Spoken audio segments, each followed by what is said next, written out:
पौलुस रसूल का पहला ख़त कुरिन्थियों की कलीसिया के नाम, उसका 15वां बाब और उसकी पहली आयत से। अब ऐ भाइयों, मैं तुम्हें वही खुशखबरी जताए देता हूँ जो पहले दे चुका हूँ, जिसे तुमने कबूल भी कर लिया था और जिस पर कायम भी हो। उसी के वसीले से तुमको निजात भी मिलती है, बशर्ते कि वो खुशखबरी जो मैंने तुम्हें दी थी याद रखते हो, वरना तुम्हारा ईमान लाना बेफ़ायदा हुआ। चुनाचे मैंने सबसे पहले तुमको वही बात पहुंचा दी जो मुझे पहुंची थी कि मसीह किताब मुक़द्दस के मुताबिक हमारे गुनाहों के लिए मुआ और दफन हुआ और तीसरे दिन किताब मुक़द्दस के मुताबिक जी उठा। खुदावन के कलाम के पढ़े और सुने जाने पर उसकी बरकत हो। आमीन। ढूंढने यीशु को जितने आते हैं, उसको पाकर उसके ही हो जाते हैं। उसको पाकर उसके ही हो जाते हैं।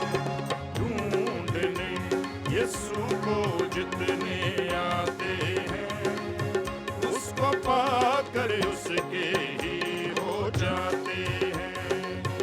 उसको पाकर उसके ही हो जाते हैं।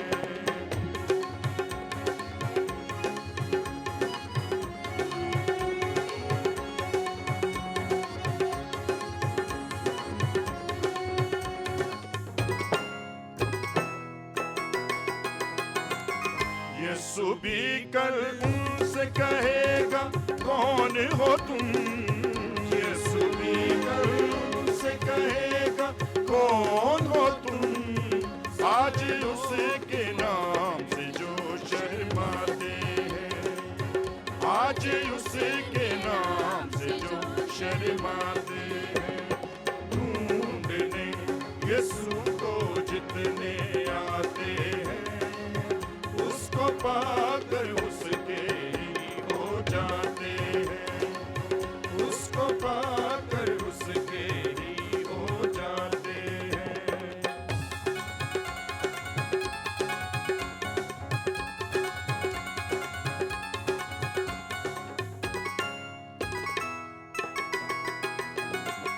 तू ही कामिल, तू ही सच्चा कादिर, तू ही कामिल, तू ही सच्चा कादिर, तू सारे लोग मुरादे तुझसे पाते हैं।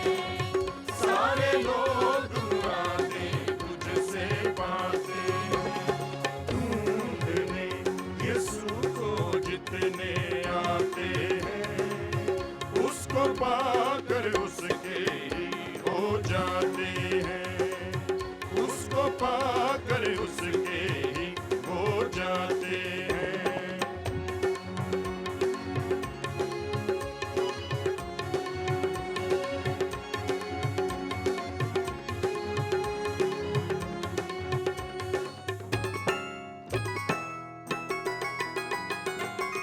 यीशु लौट के आएगा और बाकी सब, यीशु लौट के आएगा और बाकी सब जाते हैं और फिर ना लौट के आते हैं। जाते हैं और फिर ना लौट के आते हैं। तमाम मसीही भाइयों बहनों को ईस्टर मुबारक हो। ईस्टर सबसे बड़ा मसीही त्यौहार है। ईस्टर पर मसीही खुदा का शुक्र अदा करते हैं उस उम्मीद, तसल्ली और खुशी के लिए जो मसीह यीशु के मुर्दों में से जी उठने के बायस हमारे दिलों में पैदा होती है। ये ईस्टर एक ऐसे वक्त पर आया है जब वतन अजीज़ में तमाम मसीही सानह जोसेफ कॉलोनी के बायस फ़िक्रों और अंदेशों से भरे हैं। मसीह की मसलूबियत के वक्त मसीह के शागिर्दों का भी यही हाल हुआ था। खुदावंद यीशु मसीह ने ईस्टर का पैगाम ये है कि हमें मौत और कब्र पर फतह बख्शी है।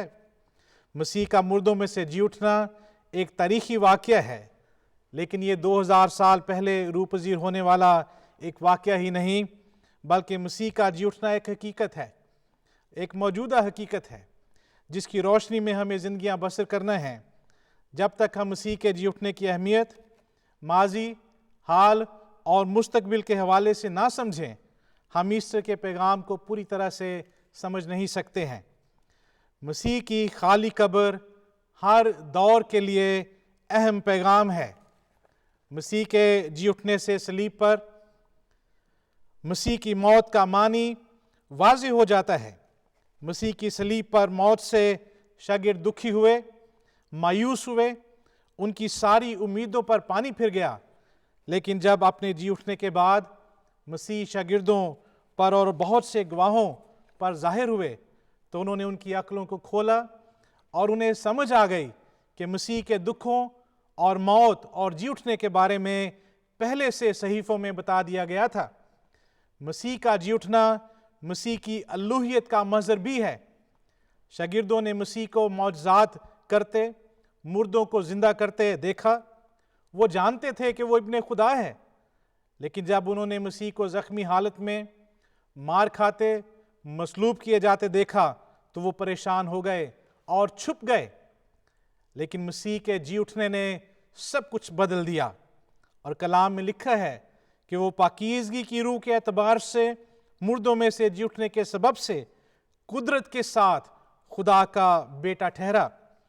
जी उठने की कुदरत से साबित हुआ कि यीशु नासरी इब्ने खुदा है, और ये कि वो गुनाह से पाक निजात दहिंदा है, और ये कि वो इसलिए मरा और जी उठा ताकि हम जिंदगी पाएं। मसीह के जी उठने के बायस उन दो शागिर्दों को जो सड़क पर परेशान हाल अकेले जा रहे थे, एक साथी मिल गया। खुदावंद यीशु मसीह आकर उनके साथ चलने लगे और उनके तन्हाई के साथी बने। उनको बताया कि वो अकेले नहीं हैं। खुदावंद की जिंदा हुजूरी उसके शागिर्दों की कमजोरी, मायूसी और उनके इम्तिहानों में उनको मजबूत करती है। जिंदगी के बोझ उठाने में मदद के लिए मसीह हमारे साथ है। और मसीह ने कहा, चूंकि मैं जिंदा हूं, तुम भी जिंदा होगे। यही सच्चाई मसीह की खातिर दुख उठाने वालों के दिलों को गरमाती है। मसीह मुर्दों में से जी उठा है, वो हमारे साथ है। वो आपको गुनाह की सजा से यानी मौत से बचा सकता है। उसने फरमाया, मैं दुनिया के आखिर तक तुम्हारे साथ हूं। खुदावंद यीशु मसीह का फरमान है, मैं तुमसे सच कहता हूं कि जो मेरा कलाम सुनता और मेरे भेजने वाले का यकीन करता है, हमेशा की जिंदगी उसकी है और उस पर सजा का हुक्म नहीं होता, बल्कि वो मौत से निकलकर जिंदगी में दाखिल हो गया है। आप सबको फिर से ईस्टर बहुत बहुत मुबारक हो। आसमान और ज़मीन के खालिक और मालिक, कुल कायनात को पैदा करने वाले हमारे मुनज्जी खुदावंद, शुक्र करती हूँ ऐ बाप ज़िंदगी के लिए, ज़िंदगी की तमाम नेमतों, बरकतों, हिफाजतों के लिए। शुक्र करती हूँ आए खुदावंद आज के दिन के लिए कि तूने हमें जिंदों की ज़मीन पर सही सलामत रखा, हर तरह की नेमत से, बरकत से नवाजा। शुक्र करती हूँ आए खुदावंद इस दिन के लिए कि आज हम तेरी ईद क़यामतुल मसीह मनाते हैं। आए खुदावंद तौफीक दे कि हम इसको ज़ाहिरी तौर पर ना मनाएं, बल्कि हकीकी तौर पर अपनी ज़िंदगियों में तुझे ज़िंदा करें। मेहनत करती हूँ आए खुदावंद अपने मुल्क पाकिस्तान के लिए, यहाँ जितनी बदअमनी इंतशार है, आए खुदावंद उसको ख़त्म कर, इसको अमन का गहवारा बना। जिस तरह तूने गुज़रे वक्तों में हमारी हिफाजत की, आने वाले दिनों में भी हमारी हिफाजत कर। ये सब कुछ मांगती हूँ तेरे प्यारे और पवित्र नाम में, आमीन।